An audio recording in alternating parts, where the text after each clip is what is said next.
Good evening, ladies and gents, and welcome to round 5 of VSR Phoenix Season 9 here, live on TRTN. As always, I am Regan Clark. Can you join us for our one trip across the pond here, across the Atlantic Ocean, on what is a primarily European Championship for our singular visit this season to the United States of America. Here at the very end of free practice before we get on to qualifying today, you join us from the historic Watkins Glen International Circuit here in Watkins Glen, New York State in the US. A fantastic little jewel of the American Northeast, introduced as a permanent circuit in 1956, had 19 years in the spotlight as the host of the United States Grand Prix in the world of Formula One. That was between 1961 and 1980. But in its modern day, it is the epicenter for all things American motorsports. The IMSA Sports Car Championship, NASCAR Cup, Xfinity, Craftsman Truck Series all run from this very spot on the calendar, and the Trans Am Series has been following alongside them since 1968 here. And what is a monstrously loud start to today's free practice sessions and quali sessions just yonder the horizon.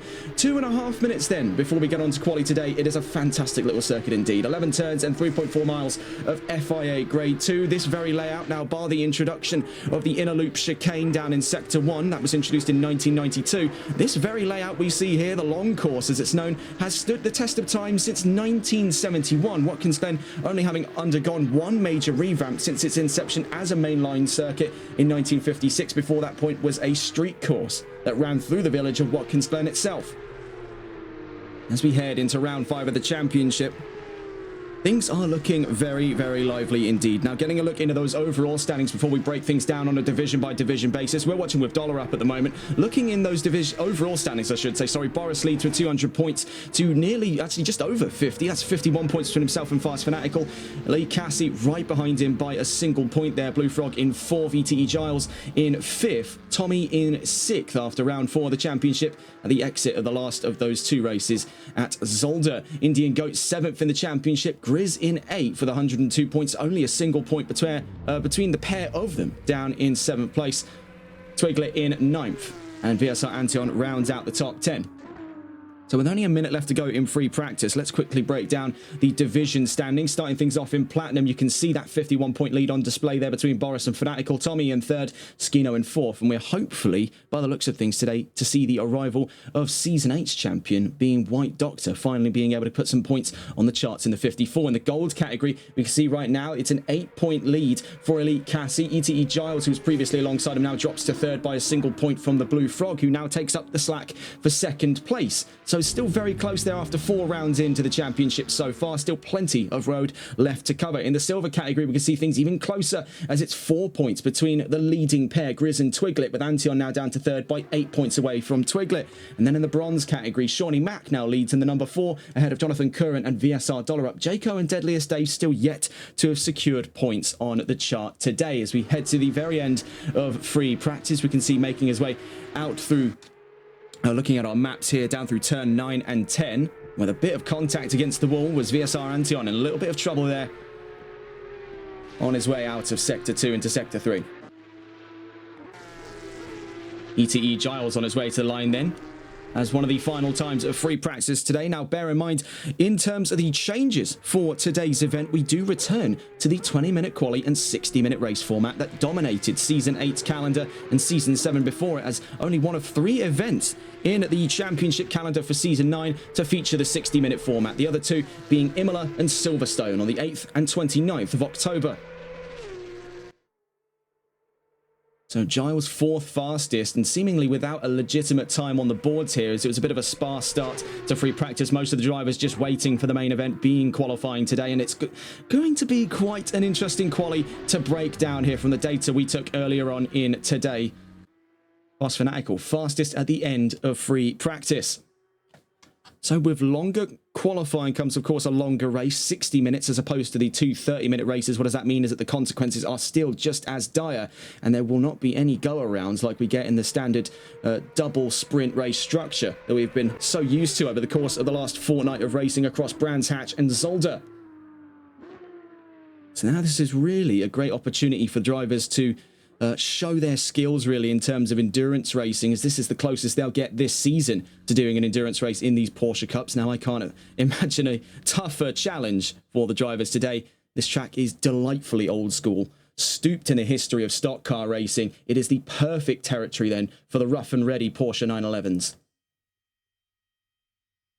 So as we wait to see who is next to the line, it's the number 196. Now let's get a look on board with this one, making his way out through tow down the boot straight. This is one of the new drivers on the grid today, Bully Boy 96, competing in the bronze category. I believe that's how it goes now with the new drivers. They start off in bronze and they'll be shifted up according to how their opening race performance typically goes. We saw that over the course of Season 7 and Season 8 in the last couple of runs here in VSR Phoenix.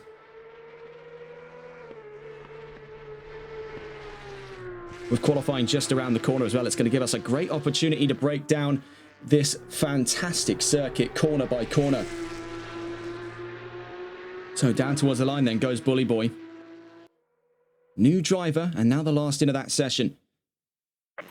So 16 cars on the field at the moment. You can see it's a very lively paddock for the start of qualifying. First out of the gates there was VSR Antion, so let's go ahead and get on board with the number 01 on his way out of the pits for the start of an extended qualifying session today. Looking at those qualifying predictions, just Boris and Fast Fanatical on the front row again. A 146.755 to a 146.937 makes for a very close gap between the pair. One of the closest we've seen all season for qualifying between the occupants of the front row. That's at least in prediction, so we'll see how far that goes with 19.5 minutes to spare here in qualifying today. VSR Grizz really heads up the pack for silver by sandwiching himself amongst the platinum drivers in that top 4 by putting himself third. A 147.135 puts himself about 3/10 of, actually a little under 3/10 of a second there.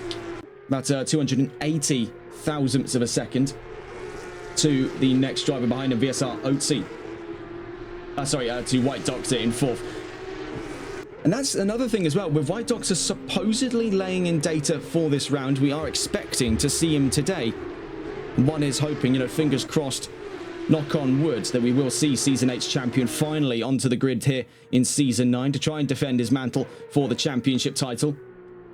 And further down the order, VSR Otzi in 5th, Indian Goat 6th. VSR Antion on our screens at the moment is predicted at a top 10 appearance in 7th at the moment. Bear in mind the margins between himself and Shawnee Mack in 8th are very slim there. You're talking a little under, I think it's 199 thousandths of a second precisely, so that's just under 2/10. Shawnee Mack in 8th, Blue Frog 9th, and Smiler in 10th. So we're on board with Antion. He'll be the first of our flying laps here, and we'll be able to kill 2 birds with 1 stone as we give you the rundown of Watkins Glen International from the point of view of VSR Antion.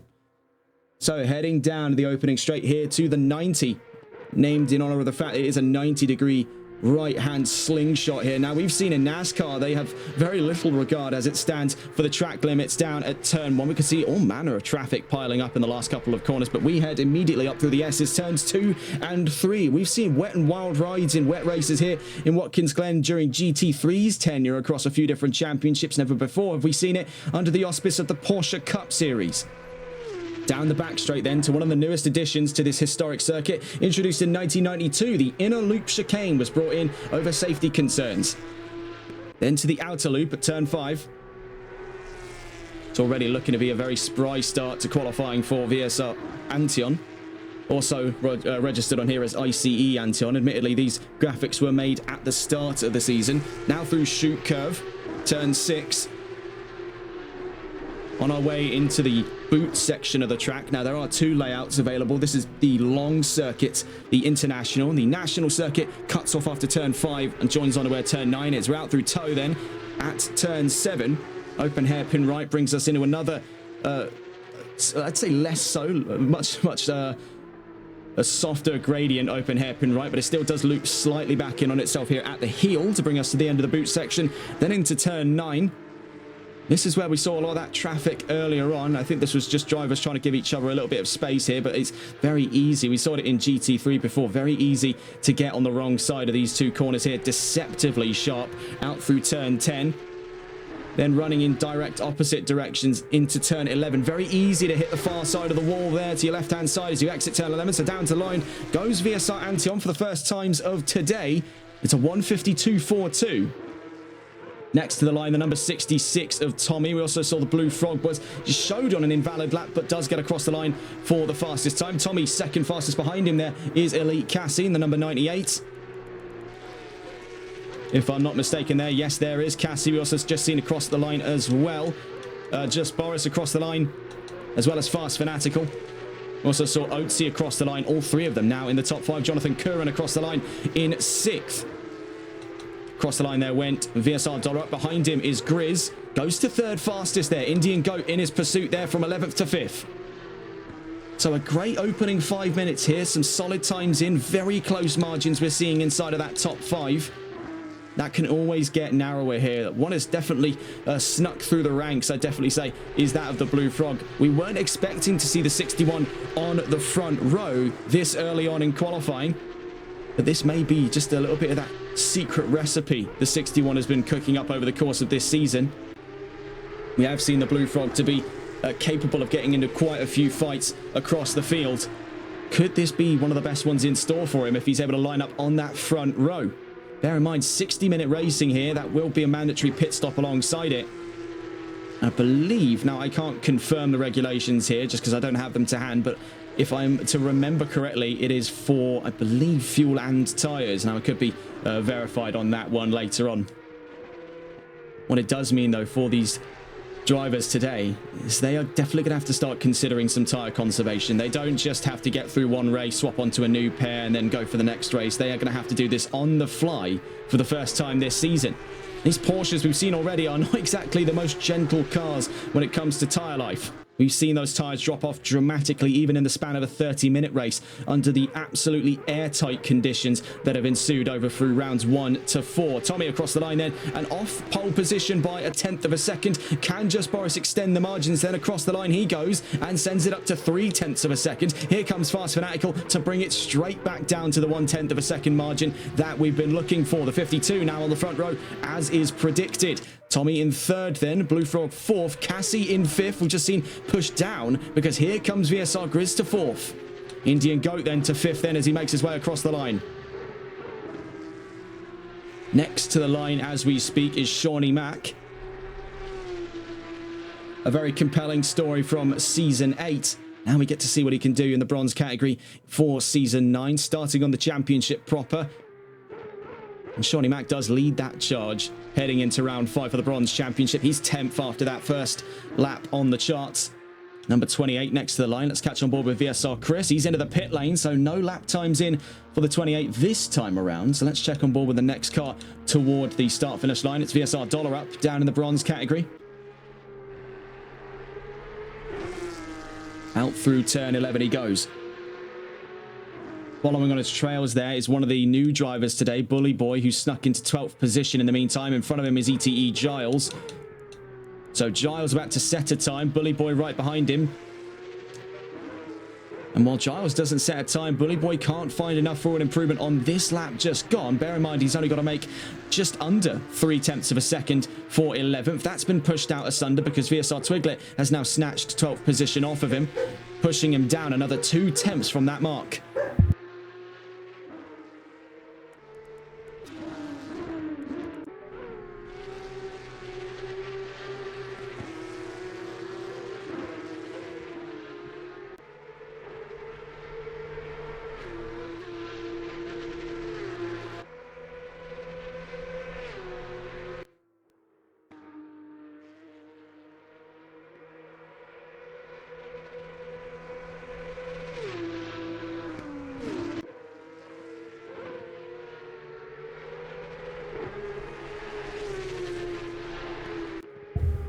So as we creep ever closer to the halfway mark of qualifying today, we've yet to see a pole position be taken by anyone else on the field since all of the times have come in than just Boris. Fast Fanatical, though, closest up the road to do so, but we've seen at this section of the track here, the inner loop chicane, drivers have spoken of this across the paddock during those pre-race practice sessions. That is an area that Just Boris has absolutely nailed down.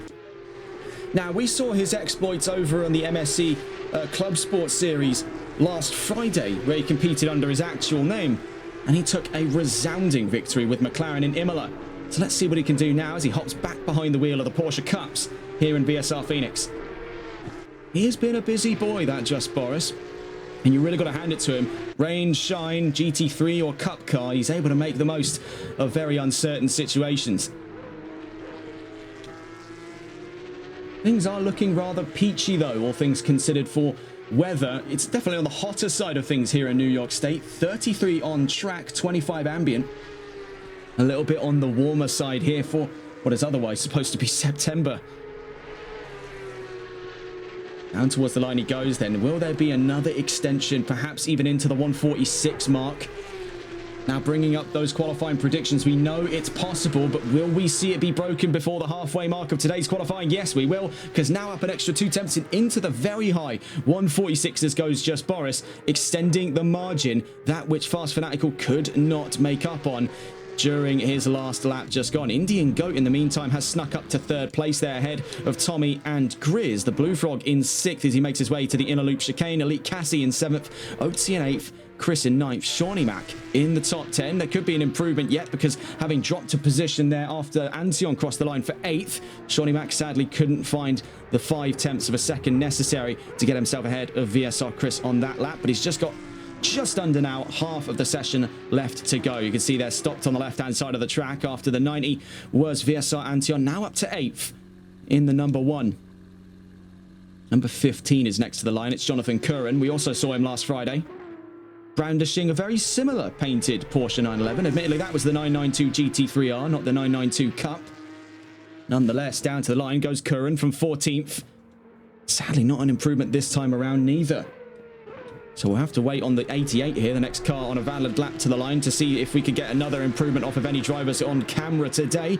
Dollar Up to the line there. Giles right behind him. No improvement for Dollar Up. Will there be one for Giles? Again, not this time around. Lord only knows what on earth is going on for ETE Giles. Big slide out of the 90 there. Do expect plenty of those on race start.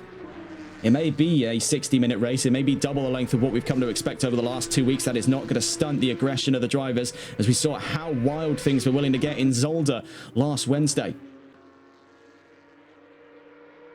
So just under 9 minutes to go. The 52 next to the line. So Fast Fanatical is potentially looking at an improvement here as he makes his way to the checkered line. Is it enough? Not this time around. Oatsy's right behind him. Let's see what he can do. Oatsy up a position there to 8th and ahead of Antion. The gap's still very close between the pair of them. That's 7/100ths of a second between 8th and 9th. You can also see here is 38 thousandths of a second between 3rd and 4th. So things are still very, very active inside of that top 10. Number 4 is next to the line, though I believe on what appears to be an invalid lap. It's Shawnee Mac. We will just see him across the line, but sadly no improvement. Indian Goat starts another flying lap here in the number 9. It's definitely been one of his better qualifyings today. Can he capitalize on that when we get into a very hectic start here? Now, Watkins Glen is quite renowned for its catastrophic race starts, and I think that's just a recipe for disaster made up by that first sector. It is a 90-degree right-hander into turn 1. I mean, this is all too the same as in, say, for example, another series in the Belgian Grand Prix. That run down into La Source is just a recipe for disaster. It's just waiting to happen. So for these Porsches, where stopping power isn't really on their side for the majority of the race, let alone at the race start, do expect elbows to get out here. Do expect there to be quite a few crunched cars down at turn 1. Number 99 there, I believe, was in trouble. 98 there, my mistake. So that's Elite Cassie that had a bit of trouble out through turns 9 and 10. He makes his way out of turn 11 on his way to the line to start another flying lap. He's 2 tenths away from the Blue Frog as it stands for 6th place. And that's not too far out when you consider that he's only 3 tenths away from a top 5 appearance in qualifying today. 7 minutes to go then for the 98 as he starts another flying lap, off on a bit of a low note there as he very nearly runs out wide over the 90. We'll catch up with him later on. Next to the line comes the number 6 of VSR Oatsy. We saw his improvement up to 8th. Can he go one more for 7th? On his way to the line, it is an improvement, but not enough for position. The 999 is back out on track then, so Just Boris with a point to prove today. On his way down towards the line. Starting off on another flying lap here. He's not satisfied with the margin being that close. And bear in mind, most people would say, well, a 3/10 margin is quite healthy, all things considered, for qualifying. Not for the perfectionist that is the 999 of Just Boris. Otherwise, has gone by Russell Nash on MSC. We'll call him what the username says for the sake of brevity. We've called him Just Boris for the last 3 seasons. I don't see any reason to change that now. down towards the inner loop chicane. Now I want to see this mastery at work that I've been told so much about, and you can definitely see he gives it quite a bit of aggression into the start of the inner loop chicane, but he's very tidy there on the exit. It's a bus stop style chicane, very popular with American circuits. Another great example is the bus stop chicane down at the Daytona road course that we see during the Daytona 24 hours.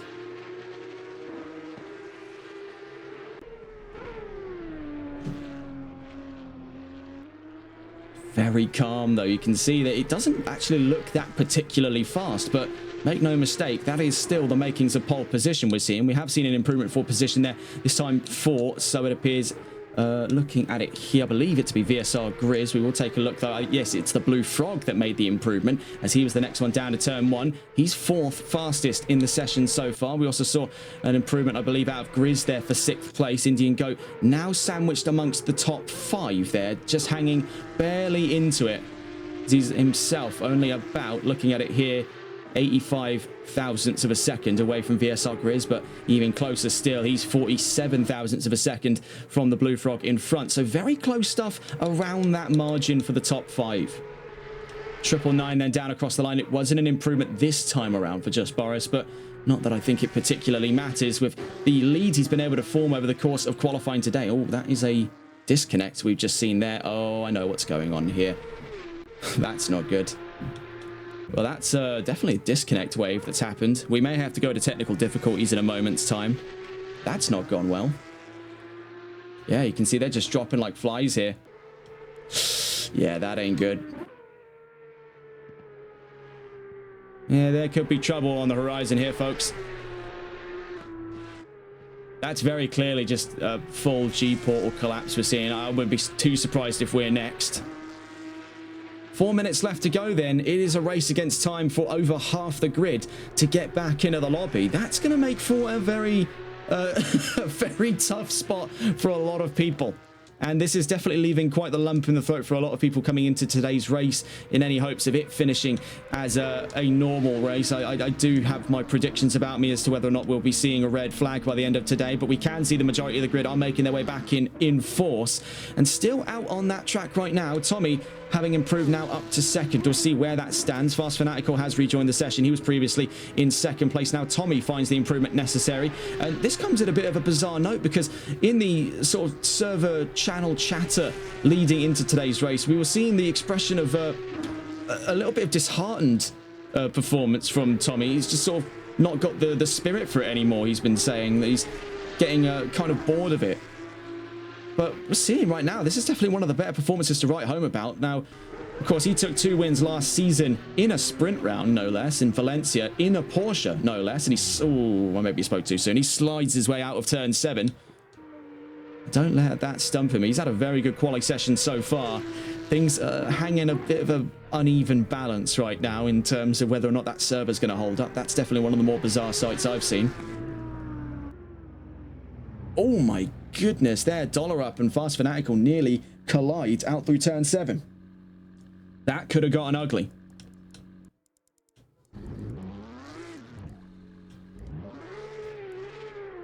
Actually, is that...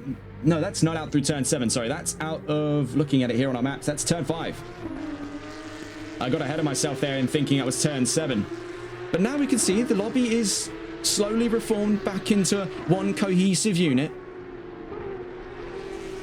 Oh, geez, you can see once you get even a slight bit of marbling there on those tires, those Porsches go from race car to drift car in less than a second.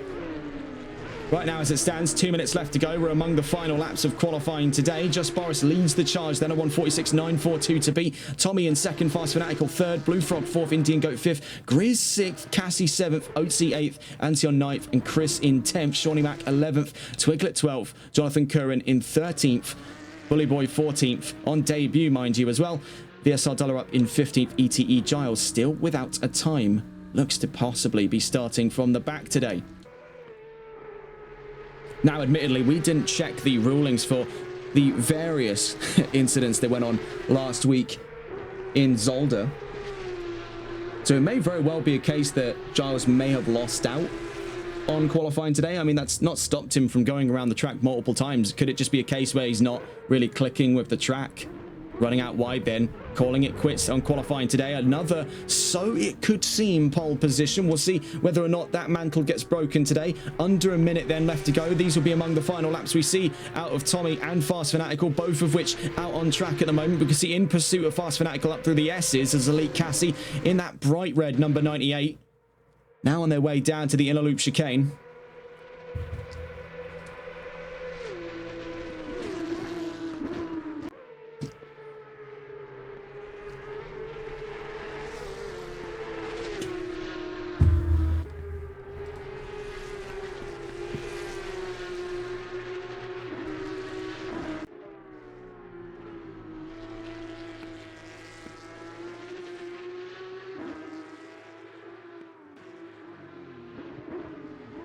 Tommy runs it out wide there. That's the end of the line. We also just see a surprise disconnect for VSR Twiglet.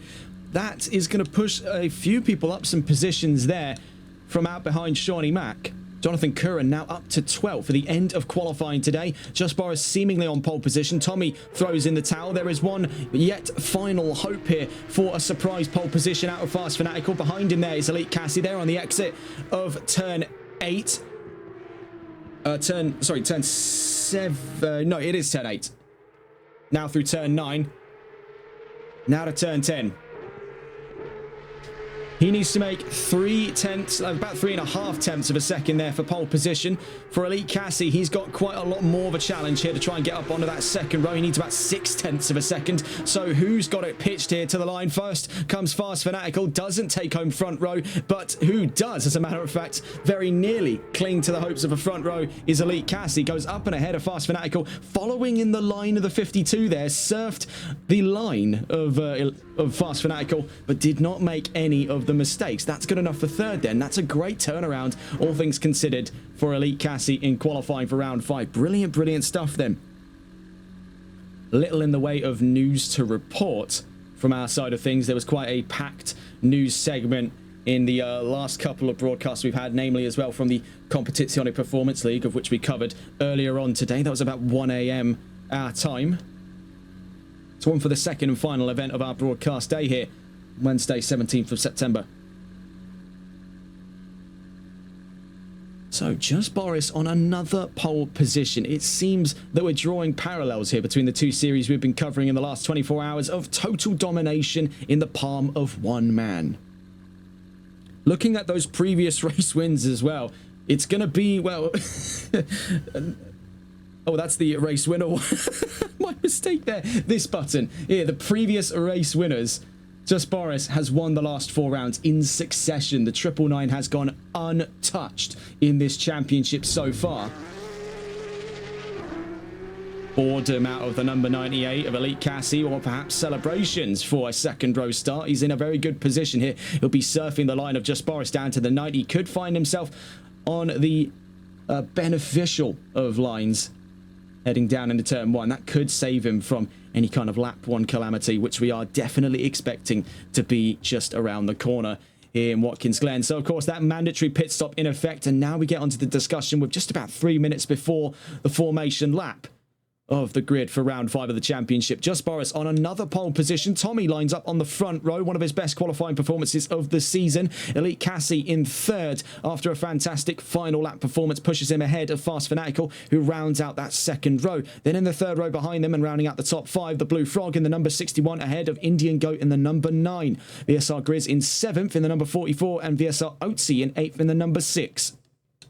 VSR Antion in 9th in the number 1 and VSR Chris in 10th with the number 28. Shawnee Mack in 11th in the number 4. Jonathan Curran in 12th in the number 15. Bully Boy on debut has now been pushed up to 13th because of that disqualification in qualifying by Twiglet. He'll be starting in 13th in the number 196 on his first race here in VSR Phoenix. VSR Dollar Up starts 14th in the number 88. ETE Giles starts 15th in the number 57. And VSR Twiglet on a surprise disqualification pushes the 96 down to 16th. So for Boris, this is going to be a bit of a doozy down to turn 1. It's very easy, even from the row behind to be bumped out of commission down at turn 1. We've seen it before, and I don't think this is the last time we would see it if it happens today. For that front row as well, Tommy, if he can get a proper good grip on the start, could absolutely surface to around the outside. There is plenty of room there at the 90, despite how sharp that corner is. We've seen in NASCAR, they're not afraid to get elbows out. They're not afraid to try the track limits a little bit. And this early on in the race, it wouldn't be out of the realm of possibility to suggest he could run it wide and not get a penalty. But at the same time, there's going to be the taboos that come with that. I do expect quite a few drivers to be taking a little bit more of a liberal line through turn 1. It's just the way it goes here at Watkins Glen. Doesn't matter what series it can be. It could be prototypes, it could be NASCAR, it could be IndyCar, it could be Formula 1. Every car has done this, and the Porsches are none of those. So there is definitely no exemption in play for them.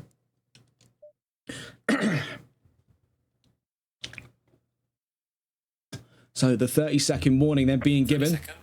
Drivers to start their engines will be getting on board then with Just Boris, who starts from yet another pole position on today's grid. He has been practically unstoppable this season. Sadly as well, despite the data showing otherwise, no appearance from White Doctor in this round of the championship. Will go yet another without the appearance of last season's champion, leaving the door wide open then for Just Boris to continue his championship endeavours. So taking us away then, the 999 from the 66 in a moment's time. Looking at those previous champions as well, you can see Boris has gone an entire season now since his last championship. This is his best opportunity in-house without the present sight of White Doctor or practically anyone who could dare stand in his way for this one to pick up and equalise on the all-time record for most championships. He'll be equalising the record with VSR Chris, the only multi-time champion in VSR history so far, with Season 3 and Season 6 under his belt. Boris then looking to join the ranks, and I could say on performances like this, perhaps even by the end of Season 10, could break that record. Only time will tell, and we're far from over here in VSR Phoenix. Looking again to that calendar, this is one of the largest seasons we've seen. In fact, this could be the largest on record. 17 rounds of the championship here. We're only in round 5. We won't be coming to you from the midway mark until the 1st of October at the latter end of Donington Park. So this is set up to be quite a long-winded championship. Plenty of points left on the table here today. And this is the first of 3 of those 60-minute rounds. If you're joining us just now, we're here in Watkins Glen in Schuyler County, New York State, on the Watkins Glen International Circuit for round 5 of the championship here in VSR Phoenix Season 9. The first of 3 60-minute rounds, the other 2 being Imola and Silverstone on the 8th and 29th of October, respectively. Following on board then on the formation lap with the pole sitter, Just Boris from the Platinum category, joining him alongside on that front row, a fellow Platinum driver, Tommy, in the number 66. And starting in 3rd, getting a big slide there to put some heat in the tyres, getting a bit too enthusiastic, is the number 98 of Elite Cassie. He's competing down in the gold category there, so he's heading up the pack for gold. It's going to be an all-platinum front row.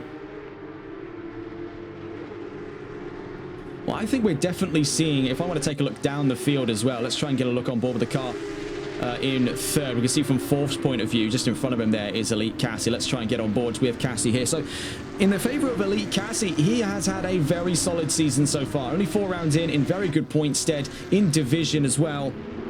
Looking back to those division standings for the gold, he is leading that charge now by 8 points ahead of Blue Frog and ETE Giles. He's punching well above his weight at this stage of the championship so early on. Could there be the signs by the season midway in Donington Park of an early doors promotion to gold? Only time will tell us different, but you can see he's really in the land of the giants here. Platinums to his front and platinums to his rear in that top 4. You can see the Blue Frog as well in a very similar spot. He'll be heading up the rest of the gold drivers in the 61. Right behind him there, Indian Goat. He's also had a very solid season so far. It's definitely been, like Cassie and Blue Frog, punching well above his weight. You'll also see, speaking of punching well above your weight, VSR Grizz leading up the charge for the silver cars there in 7th place. We'll see how all of it unfolds in today's race. 16 cars on the field, 8 either side of it. Now we begin the formation process. You can see dropping back quite a ways there. VSR Antion to get into place here, as we'll go rolling 2 abreast out through turn 10, now to turn 11 in a moment's time for the first of our 60-minute rounds of the season. And our only trip across the Atlantic Ocean here to the United States. Will be back into mainland Europe for the rest of the season here in VSR Phoenix. So a bit of old-fashioned American grit here in Watkins Glen to give us our one flavour of something outside of Europe. Here for 60 minutes for round 5 of the championship here in VSR Phoenix. Leading us away then to the line will be just Boris. 16 cars in all, 8 either side of it. And we are green and racing here in the United States for the only time this season. The first of our 60-minute races then underway. Down towards the 90. Get ready for impact. Down towards turn 1. Do we get through everything so cleanly? Around the outside goes Tommy. And dare I say it, he's moved into the lead of this race. What a move around the outside. We did say there was the space there for the 66. And he leads after turn 1. Through turns 2 and 3. He continues to lead by only 0.2 of a second. Meanwhile, down the line, yellow flags out for the 88. VSR Dollar up the first of our casualties, but after the 90. So a blindside start there from Tommy. We did say if he could lock the start in, that could be a very easy move to the lead, and he's proven on that theory and then some. Out through turn 5 at the outer loop then. He leads by 0.2 of a second. Then Boris in second. Cassie in third. Fanatical fourth. Grizz in fifth. He's up a few positions then. Ahead of Indian Goat and ahead of VSR Otzi for that matter. Watching here with just Boris is he's actually in quite a bit of trouble because he's not gaining any more time to Tommy. In fact, he's losing time to Cassie behind him. Things have formed up a little bit nicer there because Tommy's not had the best of runs out of turn 7. That is going to put Boris to a potential attacking spot. Bear in mind, both of them are picking up marbles here on their way to turn 8. He'll have to try for the long way around. Is he going to snip it there for a late apex? He does go for the idea of it. Is he going to be able to be alongside by the time we get to turn 9? Absolutely. But squeezed out of room there. He's going to do it 2 times in a row, but there his nose just trimmed off by the 66. Big oversteer by Tommy. This is fantastic stuff. We're seeing here all 3 of our podium sitters barely apart from one another there. So close at some point there, you could stick your hand between it and you couldn't clear the gap. Watching with Boris then, that's in that fight for first place. Right behind him is Elite Cassie. It is a 3-man scrap for the lead of this race. Boris now up and alongside and ahead. By the time we hit the 90, is there some fight back from the 60? Down into turn 1 we go. Down into the 90, not the 60. What am I on about? Is there any fight back from the 66, I should say? Not this time around. Tommy slots back into second place. You can see really, really close there inside of that top 4. You can see, let's get a look on board with that because it is remarkably close. This is from the point of view of the car at the back of that top 4. It's absolute traffic mayhem down the back straight here to the inner loop chicane. This is from Fast Fanatical's point of view. Platinum driver and the number 52 there we're on board with. Currently himself in that scrap for what is fundamentally second place. You can see third and second right in front of him. He's formed up 1.2 seconds to the fight for 5th place behind him. Grizz versus the Blue Frog. For Fast Fanatical, he is part of a 3-man fight for second, and that could very easily elevate itself. All it takes is one bad corner from the leading 999 now. That definitely did give us a lot to think about for that race start. The first we've ever seen it there, where Boris was dethroned through turn 1.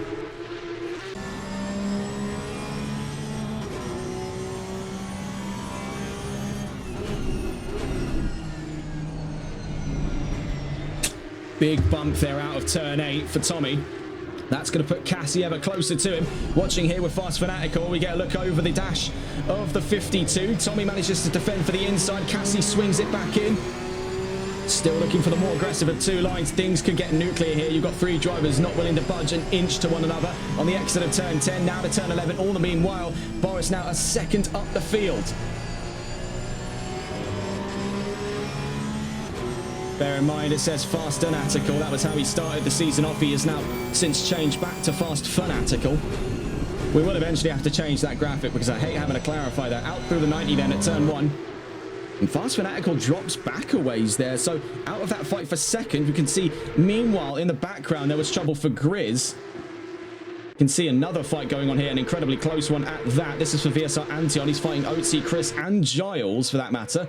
Quickly see here Elite Cassie fighting with Tommy for second. The 2 of them trying to cut each other off there on their way to the inner loop chicane. The 66 from the 98, right behind them, the 52, leading the charge, the 999. Shawnee Mack already into the pits then. Another trouble, another bit of trouble, I should say, down the line.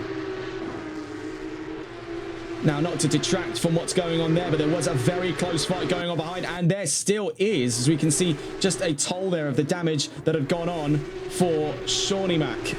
Well, I want to get a view on board here with VSR Chris, because he is right under it here with ETE Giles, clawing for position from out behind him here. This is in the last of those top 10 positions. The number 28 is doing a bang-up job to hold up the 57. Bear in mind, the new driver as well, the 196, Bully Boy 96 in 12th, is no longer really an onlooker to this fight for the last of the top 10. He is actively involved in it. The moment these two get into any kind of prank, driver around the outside, then Giles on Chris, down towards turn 8, now to turn 9, and dare I say it, Giles has made that one stick. Very well done for ETE Giles.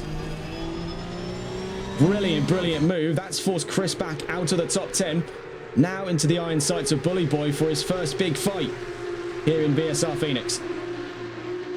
Meanwhile, looking back up the order, now this is for Tommy in his fight for second place. Boris is slowly becoming a distant thought for the race lead today. That 1.6 second gap isn't getting any smaller right now, and Tommy's going to have to start considering his odds and how long do I want to try and defend that second place, because I'm going to burn my tyres out otherwise. 66 then leading up through the S's, right in his slipstream is the number 98. That's the red car behind of Elite Cassie. Watching there, that fight for second. This is on board with Tommy in that 66. Down through the inner loop chicane. You can see he does tiptoe through there a little bit. Cassie's got the slightly better of two runs, but he can't lock everything up on the entry to the outer loop. Can he find the way to it on the exit of the outer loop? Down towards shoot at turn 6. Very easy to slingshot some of the momentum on the car to try for a move there, but it's definitely ambitious in these cars, all in equal machinery, of course. No one driver has got the better brakes in this race today. Out through turn 7, we can see this is a very close stint at the moment for Tommy, as it's now become what was previously just a two-man fight for second place. Has now closed back up to being a three-man fight. Could yet be a four-man fight. You can see in the background there, that's the number 61, the dark sort of navy and green there of the Blue Frog. Now out through turn 9. All three of these drivers front to back separated by just under a second overall. So that is incredibly tight inside of the top 5 right now.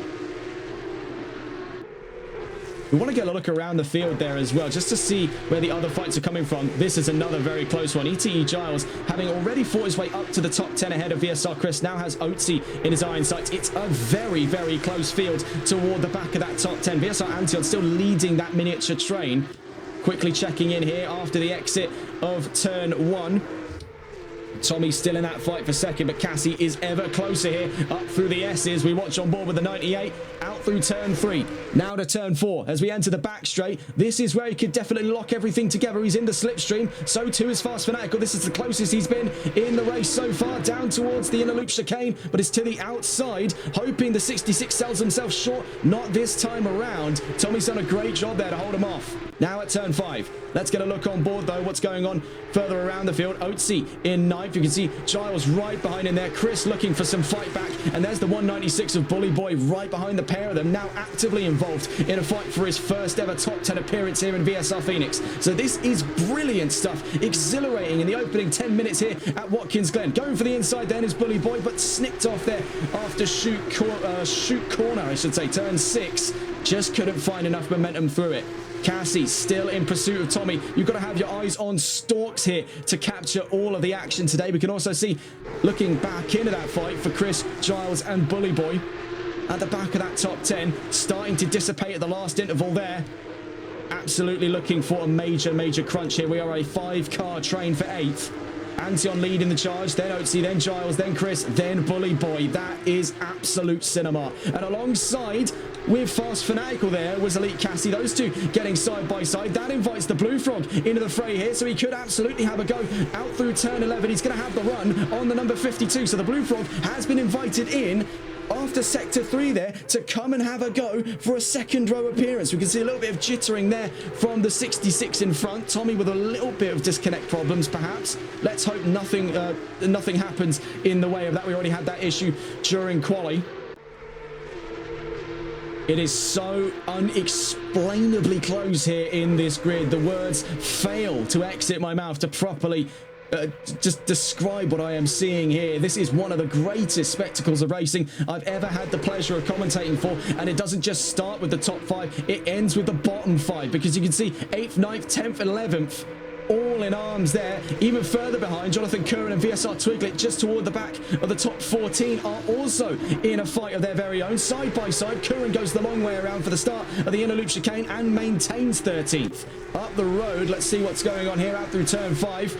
Giles drops back a ways there. Otzi now right on top of Antion, looking further up the road to see what's going on inside of our top 5. Cassie looking to attack. There goes a bit deep through turn 7. Loses a bit of time. It's going to drop back into the sights of the 52 and the 61. Meanwhile, VSR Grizz has found himself in a very odd spot on this grid here. He's not caught between either of the absolute wars going on inside of that top 10.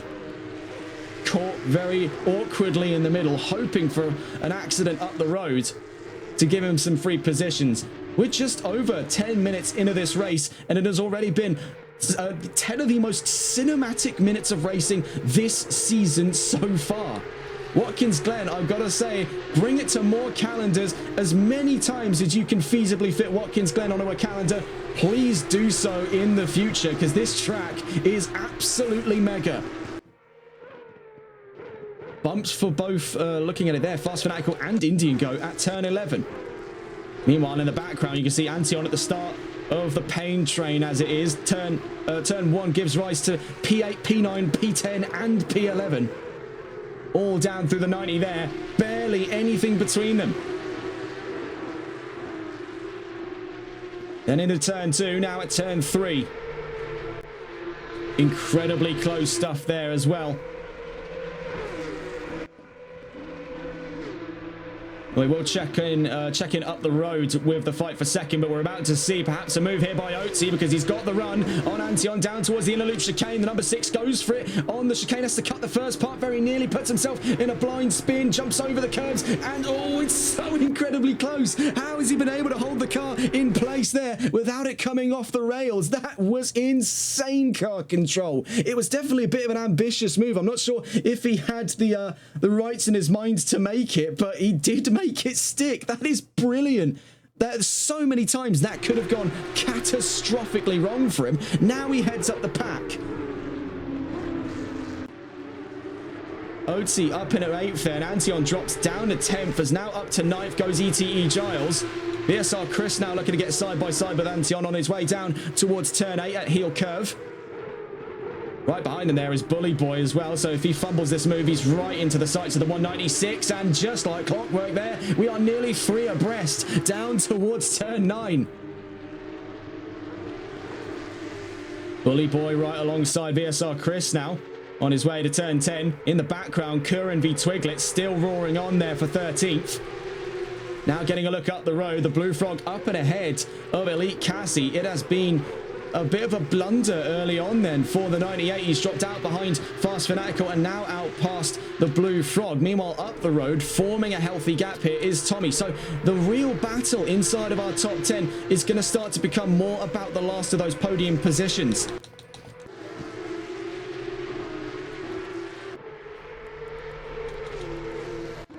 Looking around that field, so Tommy now having cleared the gap there, he's done very, very well on the race start and had a brilliant start to today's race for that matter, being able to get up and around just Boris on that opening lap. And now the 999 back into the lead has put 3.2 seconds between himself and the 66. Seeing here VSR Chris's point of view in through the inner loop chicane as that gap starts to dissipate a little bit between himself and VSR Antion in through turn 5. It's very close here.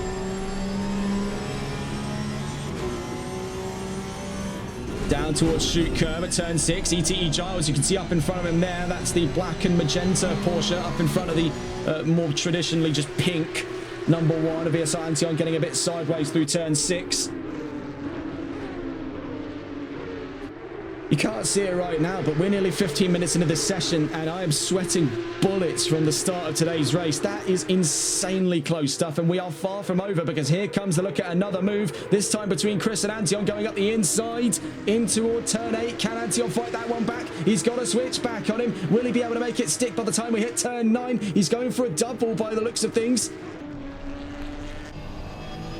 And by the looks of it, VSR Chris has got that one tucked in for 10th.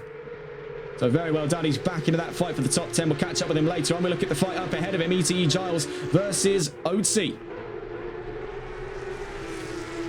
This could get hairy here on their way down towards turn 1 at the 90. We're on with the 57. Currently fighting for 8th on track.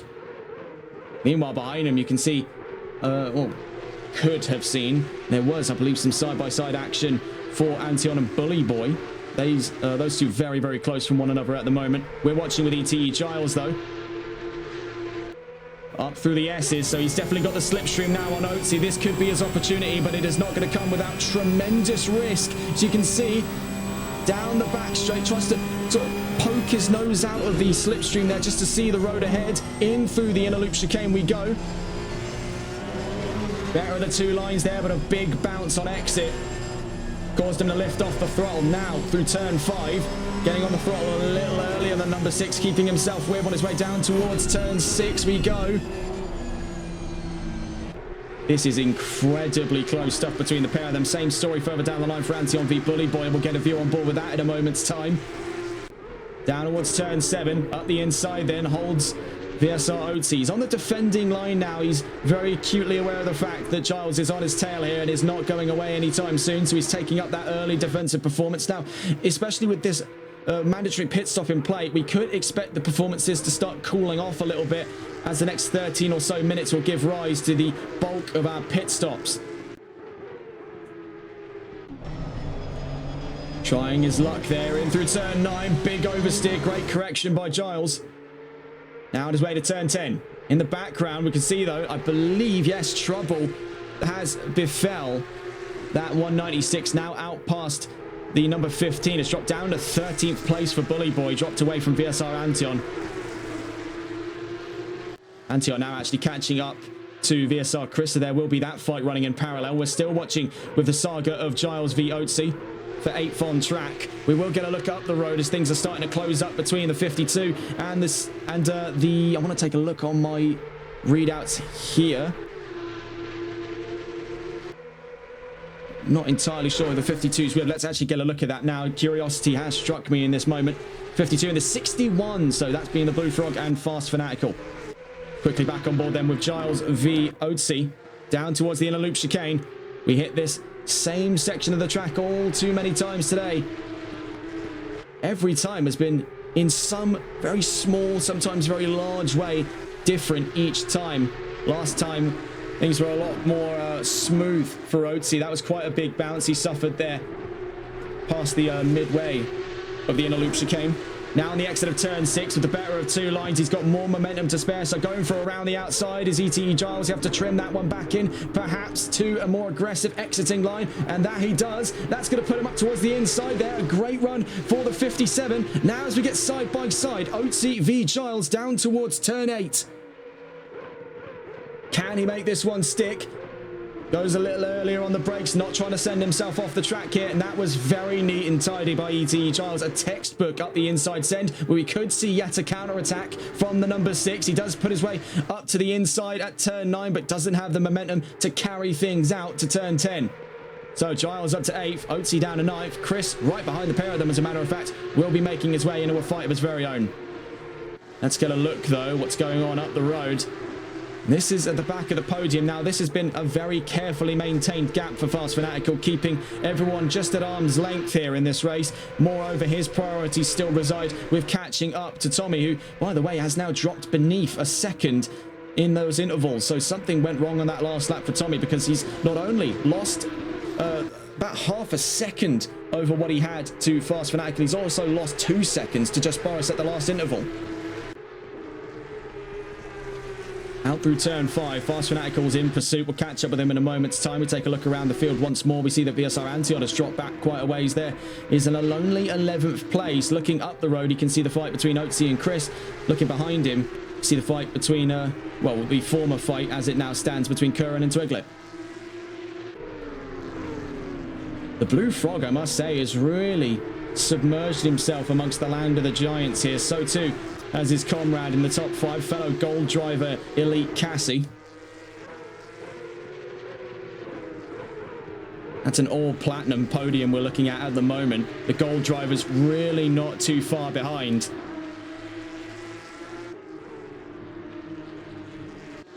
We'll catch up with those in a moment's time. We now take a look back in for what is the next fight. Now, Otzi's already had his hands full fighting off Giles. There may yet still be another fight for him to have. It's now he's looking to hold off VSR Chris on his way down towards turn 9. 20 minutes in, and this race has not dulled down once. It has been exhilarating from the word go. You can also see another fight going on. This is for 6th place right now, Grizz v Indian Goat. So let's get a look on board here with the man heading up the silver pack in the 44, VSR Grizz. You know, we were talking earlier, those gold drivers are in the land of the giants. You want to talk about punching well above your weight. Look no further than the 44 right now, a silver driver submerged amongst a crowd of platinum and gold talent as the only one among them. Out through turn 4, you can see Indian Goat right behind him here. He's in the slipstream down towards the inner loop chicane. Further up the road, there is still incredibly close fighting to be had between Fast Fanatical, the Blue Frog, and Elite Cassie, all up the road there. The more they continue to push off of one another, the closer VSR Grizz and Indian Goat will get. So we could see worlds collide here in the next 39 minutes. Down towards turn 6 we go then. Looking over the rear view, you can see the gap start to form up, looking at about 2 to 3 car lengths between Indian Goat and VSR Grizz on their way to turn 7. We'll catch up with these two in but a moment's time. We want to take a look around the field to see where the next fights are coming from. We've just seen Dollar Up get past Shawnee Mac there. Shawnee Mac was in the pits for quite some time due to extensive damages on that number 4. We see Indian Goat there still in the fight for 6th place. But I want to get a look here as now that fight between Twiglet and Curran has reignited down at turn 7. That definitely is going to be one to watch as Bully Boy drops behind the pair of them. So he has dropped back quite a way here towards the midway of today's race. Something clearly went awry for the 196 we weren't able to catch on cameras, as previously he was up there fighting with Antion for 11th. Catch up with those two. We want to take a look here just inside of that top 5. Now we did get a little sneak preview of it, but the closest fight among them, Cassie v Blue Frog, the 2 gold cars there just outside of the podium, but rounding out that top 5. So getting a look back into the fight we were watching earlier on, this is the fight for 6th place. Now there's a few to keep track of. Of course, that fight for currently 4th place between Blue Frog and Cassie, the fight for 6th place between Grizz and Indian Goat, and then the fight for what is currently 12th place between 3 drivers here, Jonathan Curran, VSR Twiglet, and Bully Boy 96. So a lot of places to check, not a lot of time to check them. First off, let's get a look with one of the closer of the fights on the field at the moment. Dust kicked up in their eyes after turn 5 on their way to turn 6. Grizz moving defensively. You can see he's trying to shake off as much slipstream as he can to the number 9 behind him. Doesn't want any part in assisting Indian Goat up to a potential free look at the inside. 7 minutes out from the bulk of our pit stops then. And that's a bit of an approximation as to where we could expect the majority of the pit times, or the pit lane runs, to come out of, that being at the exact midway mark. Now we always give normally in the 60-minute races in GT3 about 15 minutes either side of it to make the last of those decisions. For the Porsche Cups, I think this will be made a little bit closer to that exact 30-minute mark here. They're going to try and get the most out of their first stint of tyres, but they will inevitably need to come in. Right now, still close stuff between Grizz and Indian Goat. We take a quick look here for Elite Cassie and Blue Frog.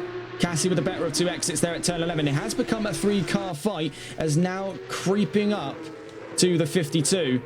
Blue Frog could be sizing up a move to the podium here in the number 61. Right behind him, sliding out of the 90 there, the number 98. of Elite Cassie. That is a three-man fight for third place we're seeing on our hands here up through the S's. We're watching with the car in the middle, the number 61 of the Blue Frog.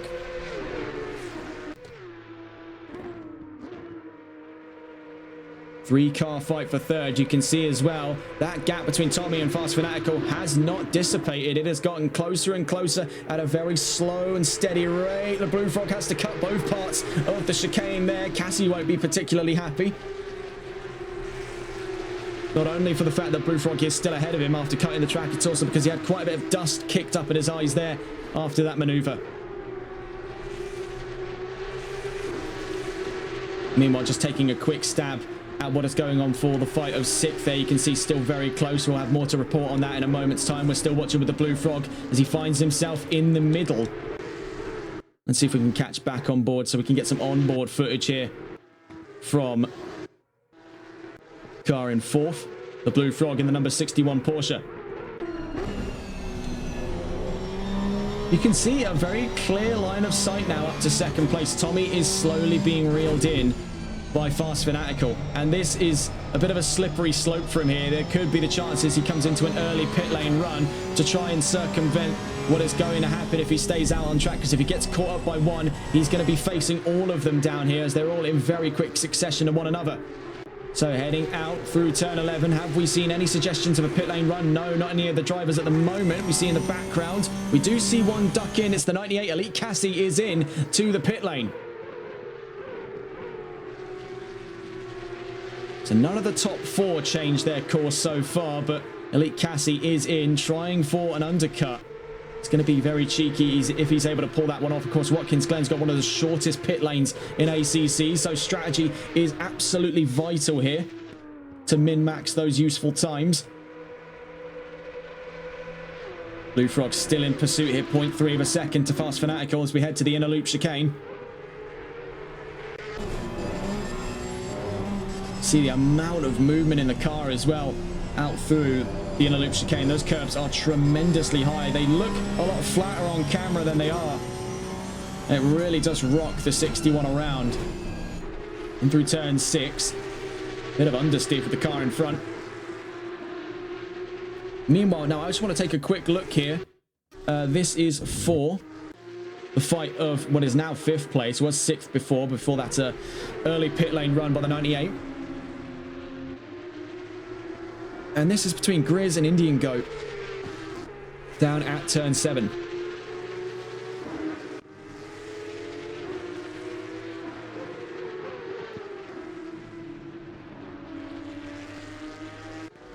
And then taking another look up the road just to see where things are going here. Now we're just going to filter between these two fights as they continue running in parallel to one another. And bear in mind, there are still also more fights going on further down the road that are very close to one another as well.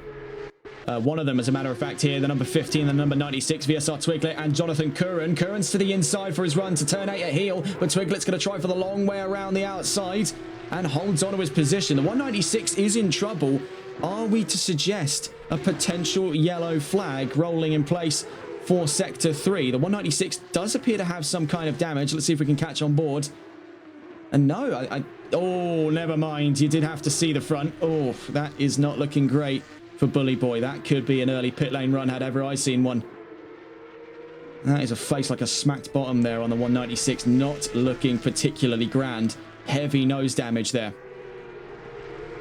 We see now Fast Fanatical is forced into a very tough spot here. Does he defend for third place? Does he continue to push on for second, knowing they are drawing so close now to a run into the pit lane? Speaking of pit lanes, the 196 is in, unsurprisingly so. Bully Boy with heavy nose damage there is into the pits.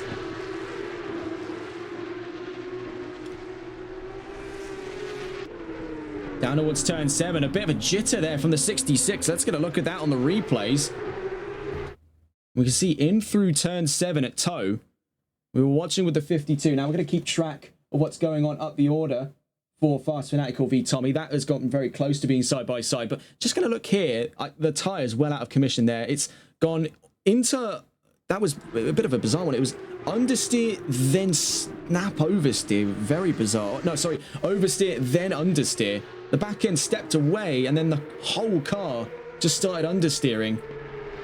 Just a momentary jitter for the number 66, but it's definitely not leaving him with a lot of confidence left in his tyres. You can see making the call earlier is Fast Fanatical. He dives for the pit lane. It's very close to the line there. I'm not going to be too surprised if someone ends up with a speeding penalty today. You can see in the background was one of the other fights we were watching on with. Let's see if we can catch on board with them before they hit turn 1. It's Indian Goat versus Grizz. They have now elevated this fight from what started off as the fight for 6th through being out on the track is now up to the fight for 4th. These two have been, like the drivers we've seen up in that top 5 over the course of this race, they have been inseparable. And this could be Indian Goat's time to strike. Now as he makes his way out through the S's, we'll stay on board with him. On down through the back straight.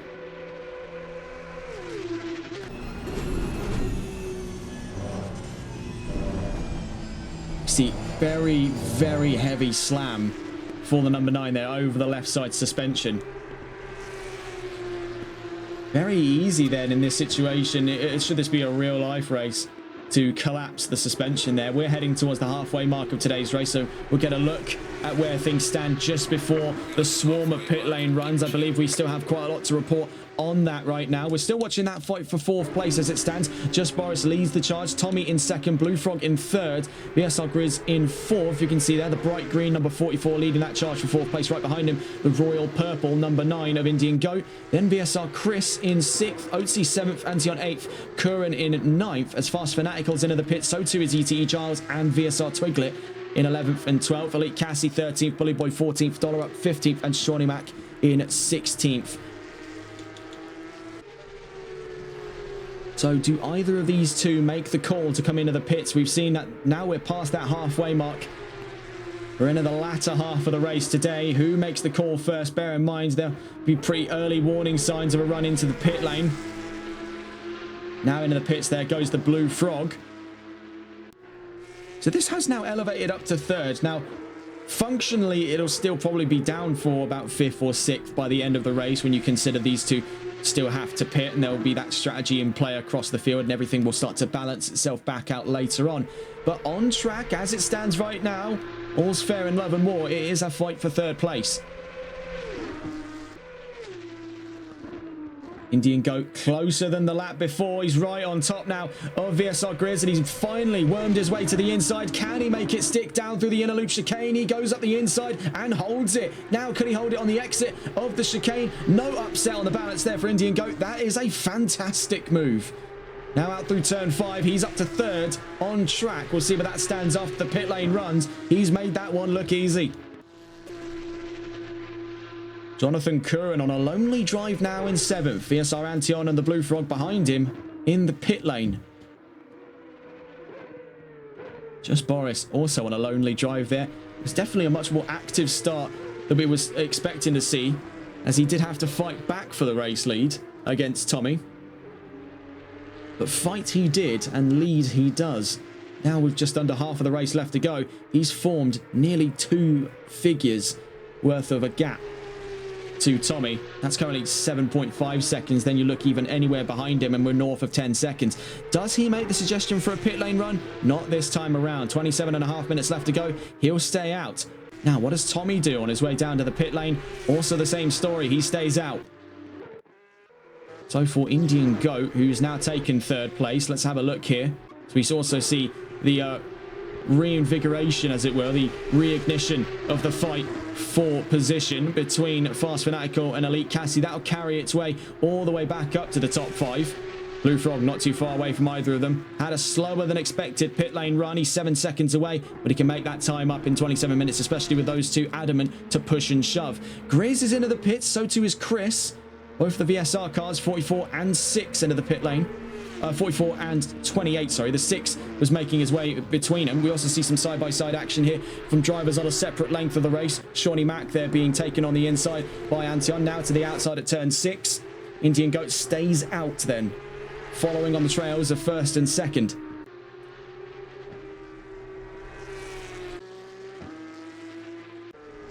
Checking here with a 52. And the 98. So here's Fast Fanatical and Elite Cassie. Currently, they're clashing on track for 8th. That's going to quickly shoot its way up to 6th. Making their way down to the line there. Faster of the two was Fanatical. 26 minutes to go here in Watkins Glen. It has been a real treat. A big snap there by the 52 on the exit of the 90. He's held it very, very nicely. This track lends itself surprisingly well to the Porsche Cups, and that just owes to its heritage as a stock car racing venue. It's very much so designed around explicit use for the more rough and ready variety of race car. The Porsche Cup, now don't let the pretenses of it being a very high-tech 8th generation Porsche 911 for you. These are still as rugged as they were back in the 1980s at the inception of the Porsche Cup series. And what better a place in North America to go to than this mighty venue?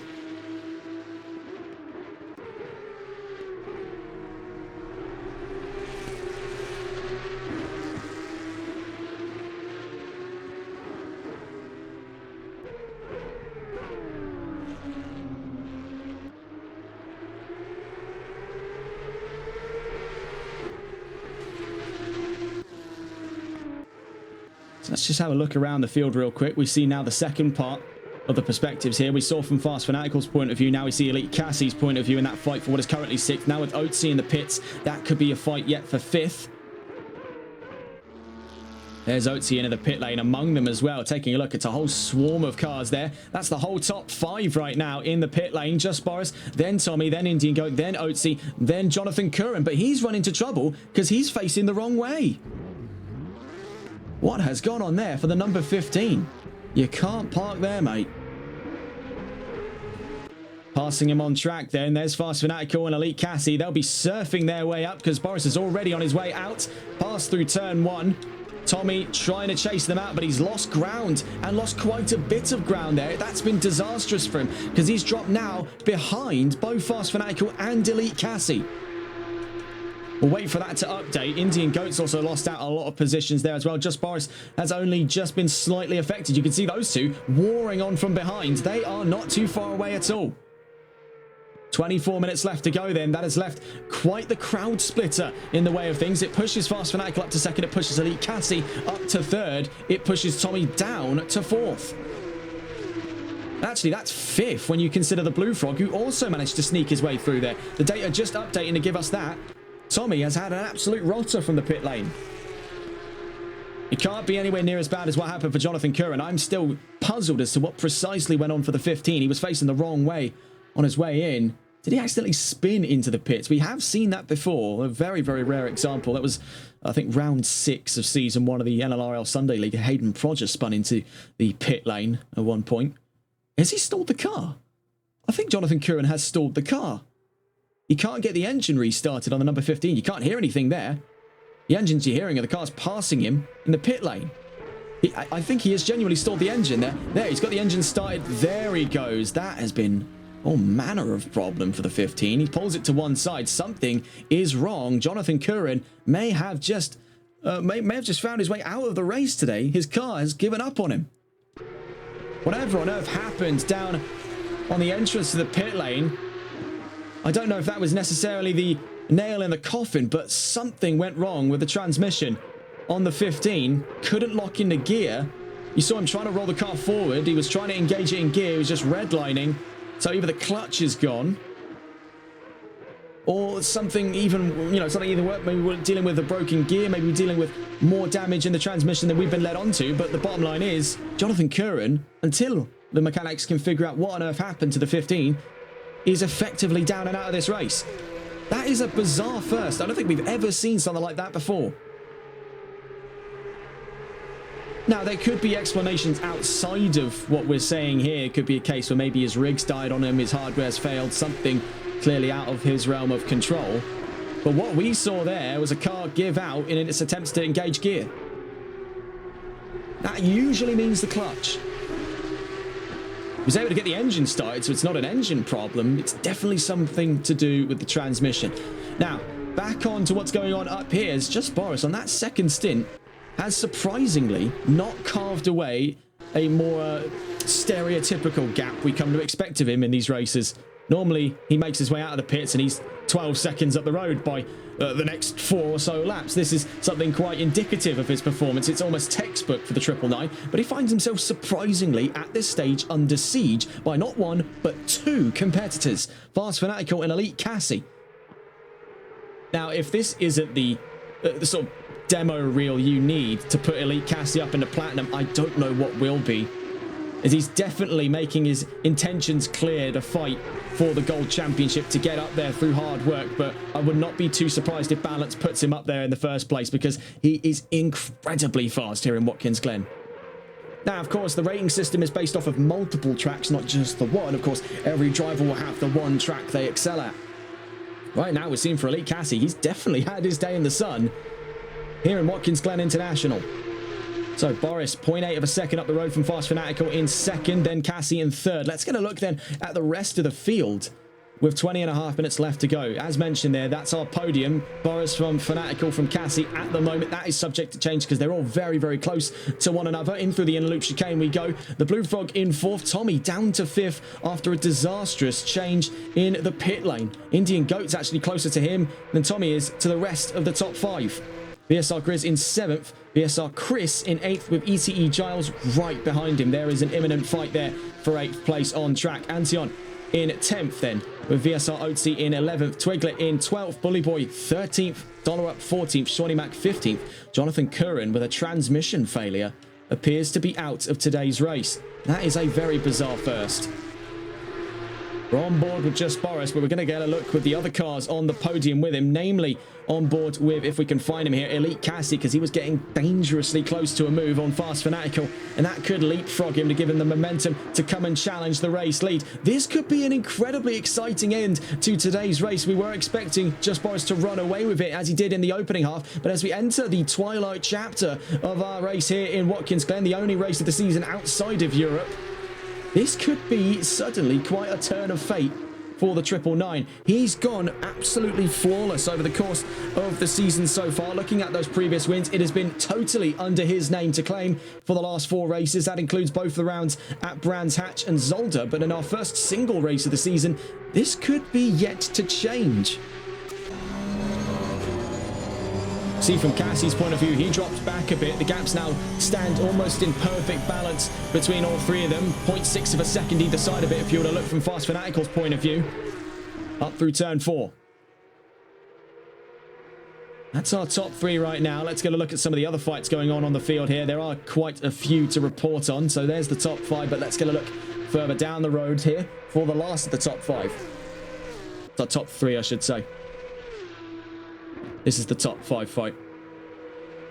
Number 66 versus number 9. That stands as of right now in 0.6 of a second from one another. Tommy appears to have damage on the nose of that Porsche, so I'm not 100% clued in as to when he got that. And moreover, there's side damage there. The left-hand door, that would be the driver's side door, as a matter of fact, does have some damage on the 66. Something is awry with Tommy's Porsche. Looking further around the road, around the field, I should say. Oh, technically, yes, we're on a road. 0.6 of a second, also the gap. So that seems to be the real magic number of today, 0.6 of a second. For a lot of these fights right now, they stand so close, yet just too far away.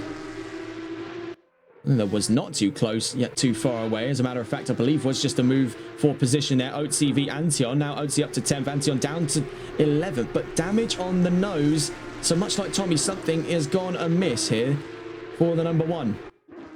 Looking back to the podium fight, things are hotting up between 2nd and 3rd here. 0.4 of a second in that last lap. Fastest of the 3, of course, was Boris. Then 2nd fastest was Cassie by a factor of just under 0.06 of a second. 17 minutes left to go here in Watkins Glen, and it has been a real treat here as we've now nearly crossed 45 minutes of racing off of today's race.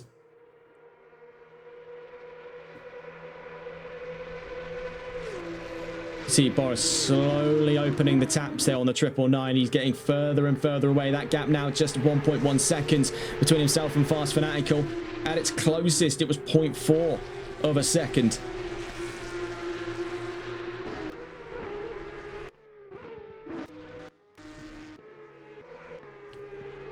Indian Goat now having dropped back a ways there from Tommy. 1.2 seconds on the exit of the inner loop chicane.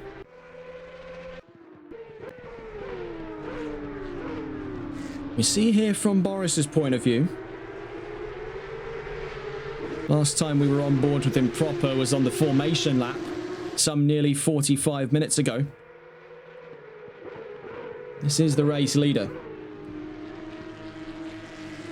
Not yet, I'd say, in the questions for a fight for that lead. They're just a little too far away to be staging that anytime soon. But the chances are definitely there. All it would take is one slip here, so it has to be an absolutely perfect drive by the 999 in the next 15 minutes. Out through turn 11, all three of those drivers struggling through turn 10.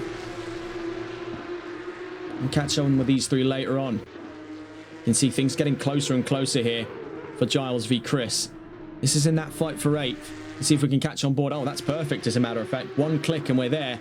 Onto the attacking perspective of 2. On board with ETE Giles. Looking to clash for a moment here for 8th place.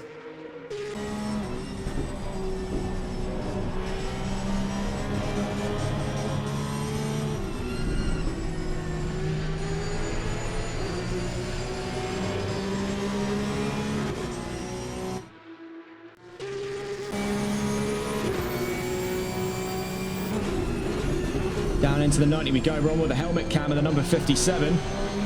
Down through the 90. Admittedly, I don't know if Giles is playing on controller.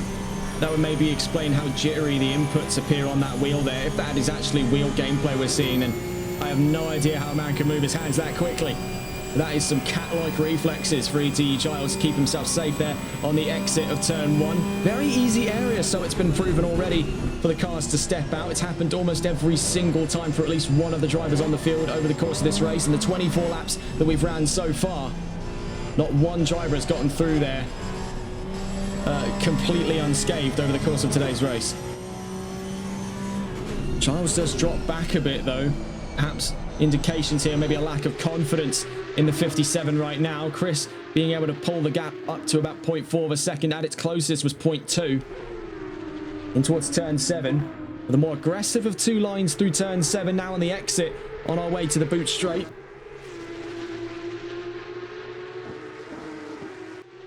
We're going to be getting a look in a moment's time with a fight for second, as that seems to be kicking off in a moment's time.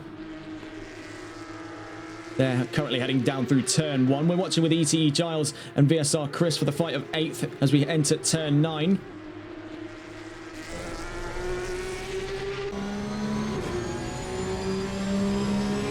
Now to turn 10. This is an area of the track we've seen a few drivers already struggle with. Not these two, however.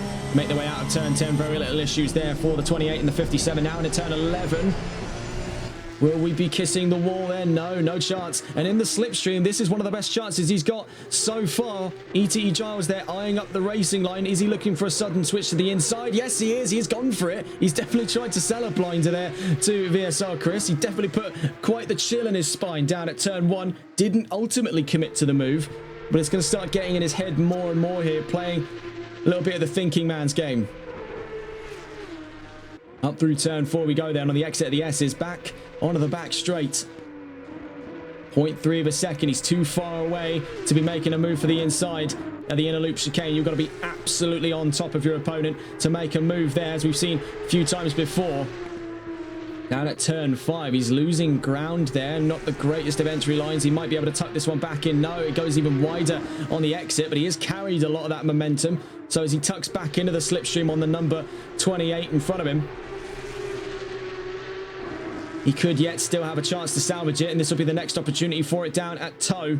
Just too far away to be looking for the inside. So he's stuck in a very frustrating position right now. And we'll catch up with him in a moment's time. Now on the exit of turn 7, we'll catch up with him later on, as we do have more news then in that fight for second, as closest as it's been in a long, long time between these two. Fast Fanatico and Elite Cassie could be getting into arms then for a fight of second in but a moment's time. Let's get on board with Elite Cassie. Down through turn 2 and 3 we go then, as we begin the rise uphill here in Watkins Glen. Totally tunneled in there on the number 52 in front of him. You see him trying to sort of wag the car around and get him out of the slipstream. Heading down into the inner loop chicane. They are properly attacking those curbs now. They are not really taking any kind of due caution. They've thrown caution to the proverbial wind here. They are really going at it now for second. 11 minutes left to go then. This could go all the way to the wire.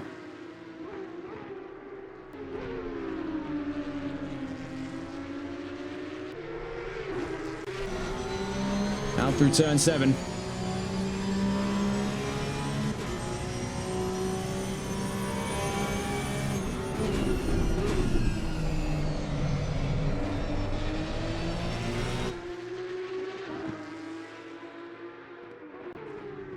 I just want to quickly draw attention to what's gone on for Chris v Giles. That maintains its current trajectory there.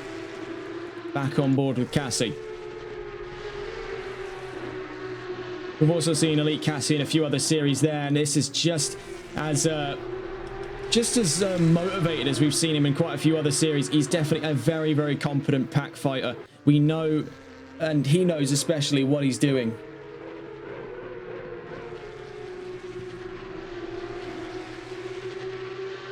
He is not afraid, by all accounts, to get in and amongst the thick of any fight, no matter what the position is here. He's playing around with the class in front of him. Two of these drivers actually locked in for the chances of the Platinum Championship. Elite Cassie, though, does not care for the politics of Platinum. He is interested in one thing and one thing only, and that is the fight for second place that he holds right now in very close stead with Fast Fanatical in front. You could see he was almost drifting his way out of the inner loop chicane, puts himself right to the back end of the 52 in front, very nearly ended up as contact between the pair of them on the exit, or past the apex, I should say, of turn 5. Now to turn 6. You can see Cassie slowly piling on the pressure to the 52 now. Fast Fanatical is going to have to start thinking of something, and thinking of it quick, because this is only a matter of time now before Cassie finds a way in.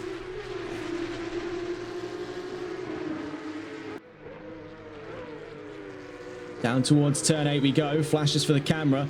That can also play both ways here. Drivers do that because they try and get your opponent to look into the rearview mirror as they enter a braking point, as opposed to looking at the road ahead. And that very nearly could have worked. Now, maybe in hindsight, he wasn't flashing for that one, but he has put himself a lot closer now to Fast Fanatical.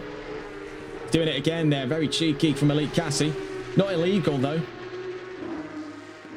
At least as far as I'm aware. Down through turn 11. You see here from the far cameras that howl of the 4-litre on that Porsche down towards turn 1. It gives you an indication here from the faraway cameras just how much space they've got to play with down at turn 1.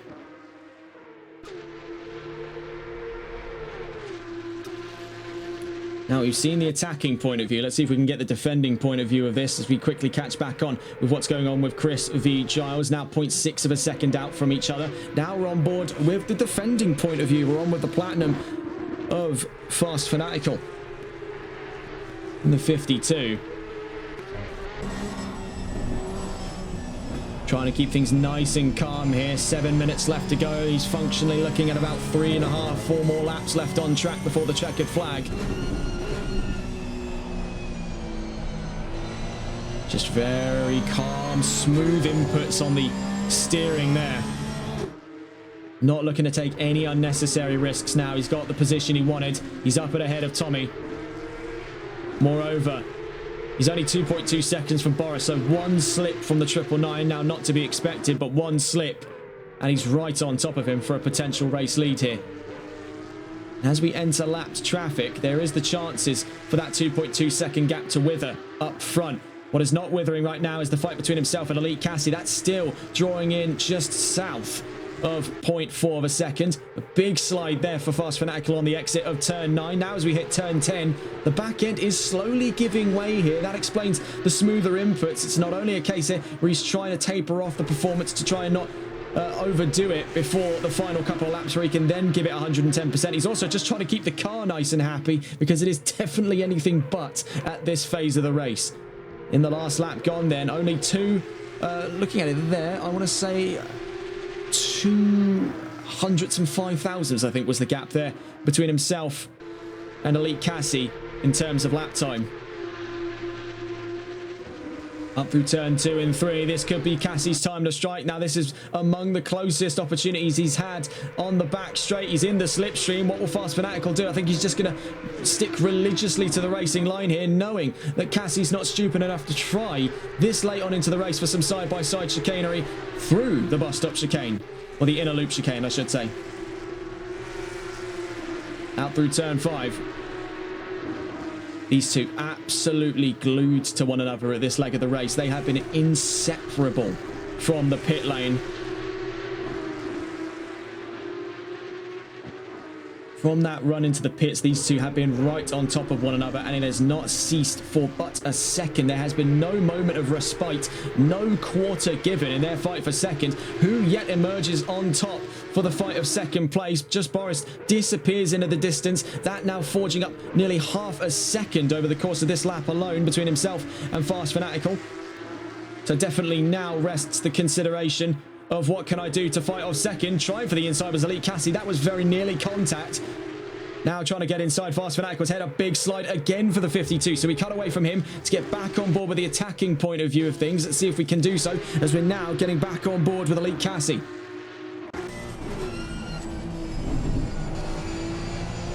Down through turn 11, and he does kiss the wall there. Fast Fanatical and the 52 in front. 5 minutes left to go. Let's see where things stand right now in this race. Just Boris leads the charge. Fast Fanatical in second. Elite Cassie in third. The Blue Frog in fourth. Tommy in fifth with the fastest lap. Indian Goat in sixth. VSR Grizz in seventh. VSR Chris in eighth. ETE Giles in ninth. And Otzi in 10th. VSR Antion in 11th. Twinkler in 12th. Bully Boy in 13th. Dollar 14th. And Shawnee Matt in 15th. One DNF then from Jonathan Curran, citing potential transmission failure.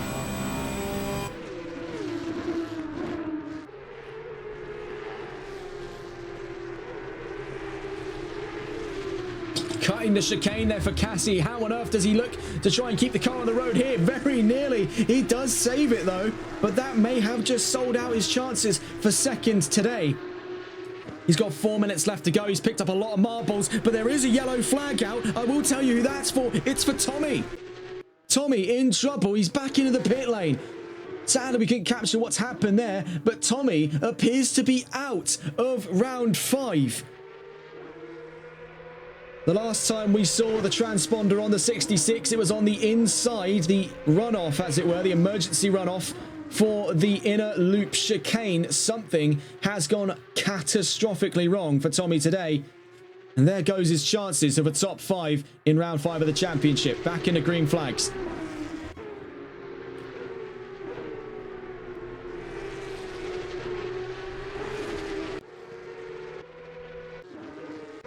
Looking around the field then to see where the nearest fights are yet coming from. It won't be coming from Fast Fanatical and Elite Cassie. After that very nearly huge incident for him through the inner loop chicane, where he had to cut both of those corners there, bounced all the way to the far edge at turn 5. Fortunately, there's still quite a lot of asphalt runoff here in Watkins Glen.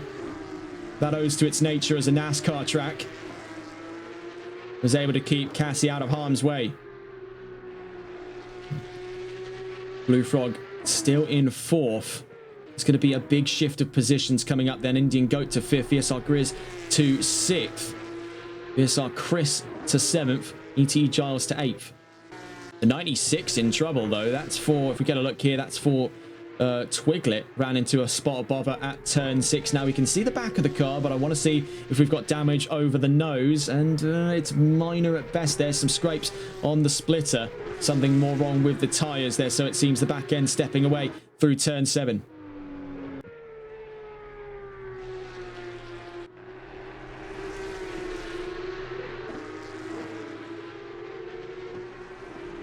Blue Frog there in 4th. 2 minutes left to go, so we're not far off from the final lap of today's race. And the 196 in trouble. That's yellow flags on the exit of turn 7. Let's see if we can catch on board here just as he makes his way back up to speed. The 196 ran into trouble, and that is damage for Bully Boy 96. He lets the Blue Frog get around him there on his way to turn 8. There is damage for him. Doesn't look to be major damage, but you can see damage nonetheless. Back into green flags then.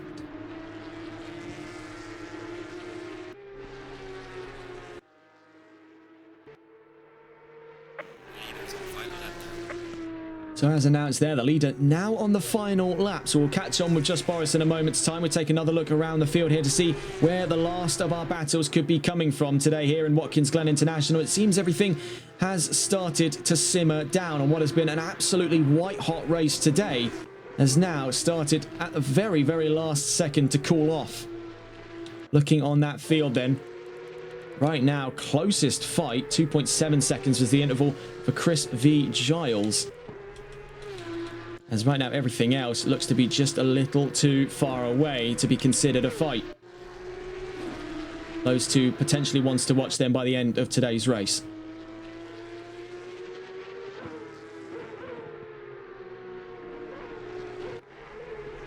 Looking around here, here's Bully Boy. Brought the yellow flags out earlier. Does have minor damage over the nose, but he's still soldiering on here on his first race. Will look to, by the looks of things, bring home 12th place. So that's a, by all accounts, pretty solid start, given especially the kind of odds he was dealt over the course of this race. So let's catch on board then with the race leaders. We're only a few corners away from his 5th victory in a row this season. We're on board then with Just Boris. He's won 4 races back-to-back, both of the Brands Hatch races, both of the Zolder races, and it looks like the shift into the double-length, single 60-minute race has done very little to sway the indomitable stride of Just Boris. On his way down towards turn 11 then, hotly awaiting the arrival of the checkered flag here in round 5 of the championship, taking home the win here in Watkins Glen. Just Boris in the 999 for his 5th in a row here in Season 9. A brilliant performance there, but not without great challenge today by the 999. To the line, Fast Fanatical takes home 2nd. Elite Cassie, punching well above his weight for the golds, takes home 3rd amongst a pack of platinum drivers. Behind him there, his fellow gold, the Blue Frog. Indian Goat looks to round turn 11 to the line. Here he goes for a top 5. A brilliant performance by the number 9 today. Heading up the pack for silver then, for the silver division win of today, VSR Grizz. Platinum win went to Just Boris. Gold win went to Elite Cassie. Grizz takes home the silver. Chris on his way to the line now in 7th. Giles in pursuit there. Had they a few more laps, it could have been a last lap dash all the way to the end of round 5. They'll finish 7th and 8th. Here comes VSR Oatsy then on his way to turn 10. We'll get a full rundown of the results in a moment's time. Just Boris, your platinum winner. Elite Cassie, your gold winner. Grizz, your silver winner. And as for our bronze winner, now I believe, now I will get a look here at the current swathe of bronze cars. Give me but a moment here. Looking at it, I believe we are looking at Dollar Up. I think it is Dollar Up there who takes home.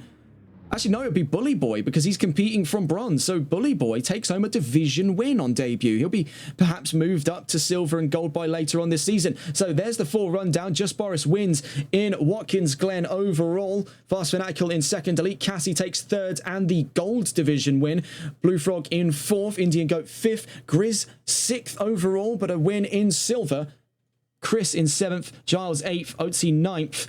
Antion 10th, Twiglet 11th, Bully Boy on a potential, and now he's unranked at the moment, but if he's placed in a bronze, that is an opening category win ahead of Dollar Up and Shawnee Mac.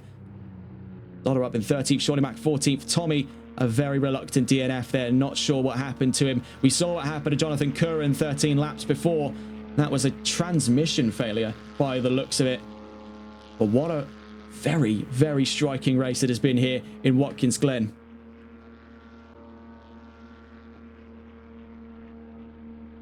Making his way then, VSR Dollar Up to the pit box at the end of round 5. What a clash we have seen before our very eyes here in VSR Phoenix. That was one of the greatest races I think we've had in 3 seasons of coverage, and it's definitely been the greatest race this season so far. Bear in mind a long, long road ahead of us here in Season 9. Pulling away the graphics for the race win. Very well done again by Just Boris, taking home his 5th win in a row. And very well done to the rest of our division winners today as well. Looking at where we'll be on the calendar next, heading to Valencia on the 24th, back into the sprint format then. And following on from round 6 and round 7 will be round 8 and 9 the week after as we head into October, into the autumn months at Donington Park. Then back to the 60-minute format for Imola, then into sprints for Zandvoort and Alton Park all the way up to round 14, as round 15 is the final of our 60-minute races at Silverstone. The season will close out on the 5th of November then. On, pretty sure that's bonfire night, is it not? So fireworks in store then for the championship winners to be crowned at round 16 and 17, all the way in the Hungaro ring. That's all for us here. And what a pleasant little visit we've had across the Atlantic Ocean and over to the United States for the only non-European round of the championship. That's all from us here on TRTN. Have a wonderful rest of your evening. Take care and good night.